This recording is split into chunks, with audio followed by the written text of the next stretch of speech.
we got a couple topics tonight, and one of them, I think, in my eyes, in my mind, goes to keeping your attorney fees down because talking a lot or providing irrelevant information can really run up your tab. And we know that for every single one of our clients, money usually at some point is going to be an issue. So the first topic we're going to dive into today is what evidence or what information do attorneys want and need when you first walk into their office? So I'll start it off with you, Jake. So someone walks into your office for the first time. A guy walks in and he says, "My wife says she wants a divorce. My girlfriend said we're done and she's not letting me see the kids." What are the first few pieces of information that you're going to want from that potential client? Well, it really depends on if the opposing side is filed yet. If she's filed a motion, or if it's a paternity case and she's filed a petition and she filed a motion for temporary orders and was granted temporary orders. I'm not sure how they do it out in California, but it's basically boilerplate here. If you file a motion for temporary orders in a paternity action and they're reasonable, then the judge is going to rubber stamp them, move on down the road, and we're going to set up for hearing.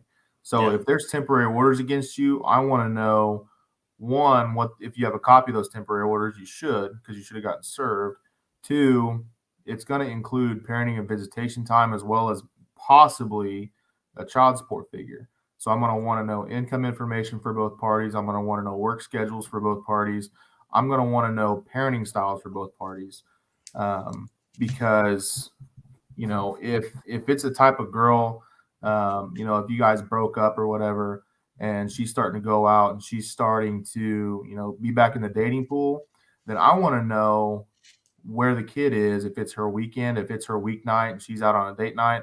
Well, does the child have the option to be with you, or is it with her parents, or is it with somebody else? Is she hiring babysitters, daycare providers, things like that? So if you're a father, say you have a weekend shift, you can work Thursday to Sunday here.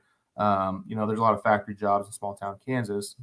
Maybe you work Thursday to Sunday in the graveyard shift. Well, that allows you to have parenting time Monday through Wednesday, maybe Thursday afternoon. If you go into work Thursday afternoon, well, you should get that time, but they probably don't grant it because that's an odd schedule. So that's something that I would need to know. I think that's a huge one. I mean, out here, there's a lot of blue collar workers in Southern California. It's not what you picture, but there's a lot of construction. There's a lot of roads. There's a lot of things that go on. And I represent a lot of dads who work unique schedules. Mm-hmm. And the worst thing you can do is, candidly, I was on a podcast last night that hasn't been published yet, but we talked about dads and their roles in parenting. You gotta be able to be specific with your attorney on what your work schedule is, because I'll be candid. One of the more frustrating pieces that I've dealt with through coming out of COVID is one of the parents not working, which in my case, Jake, I think you represent both men and women, but in my case, I represent exclusively men, where dad works a blue collar job that has a unique schedule where maybe they can pick the kid up from school every single day, and mom doesn't work or works super part-time, but you don't give your attorney that specific information, and we maybe have to rush to get a response in, different things, and it's tough to explain to the judge orally, like, hey, yeah, he works Thursday, Friday, Tuesday, Wednesday is his work week, and he's off by this time. And so that can come back and hurt you if you aren't specific about it. So what do you see? I'll kind of parlay that into with the unique schedules. Is Kansas usually, and the judges you're in front of, are they usually pretty flexible about if they see a unique work schedule, working with the parents on that?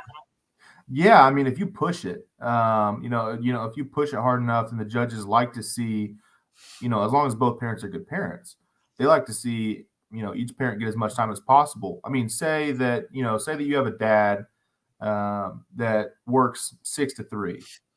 Say he's in like construction, or maybe he does road and bridge or something like that. Sometimes in the summer they start at 6 to get out of the heat. They might start at 6, work till 2 in the afternoon, 3 in the afternoon. Well, technically, your client could pick up the kid every day from school. And, say mom works an evening shift, that cuts down on daycare costs. There's plenty of ways to spin it to get the judge on your side. So having the schedule is very important because you can work in like a right of first refusal. So, say mom has a, I don't know, a waitressing side job she does some weeknights. Well, you can work in that right of first refusal into your parenting agreement, and judges go for it because then the kid's not at a babysitter or with the grandparents or anything like that. So maybe it's not dad's night, but with that right of first refusal, if mom has to go into work, that becomes dad's night. Can you So explain for our viewers what right of first refusal is and why it's so important to get in a parenting order? yeah, so we usually put a time limitation on it. So it's called a right of first refusal. That means at any point where the parent who is set to have parenting time cannot exercise that parenting time, they have a duty to call the opposing party or the other parent to offer them parenting time based on their inability or um, unavailability. So they have to call the other parent and say, look, I got to pick up this shift at work. I can't, if you can't watch, if you can't watch the child, I'm going to have to send them to my parents or I'm going to have to call a babysitter. Would you like this parenting time? I tell all of my clients, if you get offered that, drop everything you're doing and go pick up your kid, because then we journalize it. And I don't like to use everything in preparation for future conflict, but that's definitely something that I like to keep a journal of. Is every time that you're offered right of first refusal time, you take it. So that shows the court you're putting your child first every single time. And I think this is where I see the right of first refusal, and I come into a lot. It's not boilerplate language. It's not, the court typically out here doesn't No. slap right of first refusal on there, but where I typically see the issue is the guy comes to me and says, "Hey, it's her parenting time, but the kid's spending most of the weekend, or spending every weeknight, or during the day every day is with grandma." Yeah. And if there's no right of first refusal, it's her parenting time. She's able to make decisions. Now, will the judge look kindly on that? Probably not, but she's not obligated and she's not going to get punished for going to her mom. So, especially if you're in a situation where you're still a work in progress on co parenting, and she's probably going to feel more comfortable like, hey, I'm low on money, so I got to pick up extra shifts, calling her mom and telling her that rather than calling you and telling you that. So, that right of first refusal means if they're not going to be in the other parent's care, you get the first opportunity. Well, and it's not just that. I mean, we've had cases where I just had one last week. I represent dad. They're going through a divorce. Mom's trying to get back into the dating pool. She has the weekends. She is currently the residential parent. So my guy gets every other weekend and a couple nights a week, every week. But on mom's weekends, like I said, she's trying to get back into the dating pool. She'll leave the child with her parents and then go out and go on dates and go, take a trip to the city or whatever. And so, we filed a motion to modify a temporary order to say, look, we got to get this right of first refusal because the kid spent 16 total hours with grandparents last weekend when she could have been with dad. Yeah. And the judge, he granted it, rubber stamped it, and now we got the right of first refusal, and my guy gets probably twice as much parenting time as he got before.